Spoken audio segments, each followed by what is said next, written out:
concept would be as you come into Meriden, Pratt Street is very wide, so there is opportunity to kind of give it, I guess, a road diet, so to speak, where you make it more friendly to the eye. You can have boulevards and plantings, so it's more appealing as you come into town.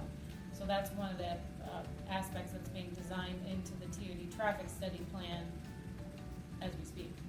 So hopefully, between the roadway itself and then these other development opportunities around it, you'll really get a more inviting, entrance to downtown. The designated exit, if you're up on the highway following the signs, I-691, downtown Meriden, comes out by the rail yard. The first thing you do when you get to the bottom of the exit is you take a left underneath the bridge. It's not an attractive area, kind of dark. You come out by a couple of factory buildings and into an intersection which has its own traffic challenges. So we wanted to change that. Actually, Bob Bass, who, as you know, is the city engineer and director of public works, had the idea of simply changing the sign and directing people to come off of the Broad Street exit. There's a slight jog there. It's not direct access, but it's really very small. And from that grew the idea that that could be the entrance to the city center, the gateway, which is where the name for that district comes from.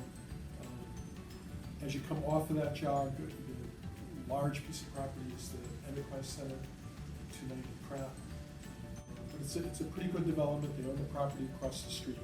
We have had a couple of discussions with them about future development for there. There may be some environmental restrictions in terms of doing it as residential, but we're going to keep looking at that because we'd like to build up, this one of Dominic's terms, we'd like to build up the street line there, really have it, physically have that sense of being the gateway, the entrance.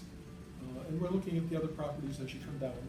Miller Company does occupy a large portion of the east side of Pratt Street as you get towards the city center. A lot of that is actual green space at this point in time. There's some environmental restrictions there also in terms of residential, but the Miller Company is looking to really make better use of its assets. So I think in the future there may be some other possibilities there also. It all depends on the quality of the streetscape, as Julia just mentioned, and that's going to be high quality, as well as the street wall to present everything up front, right on the street, and to take advantage of.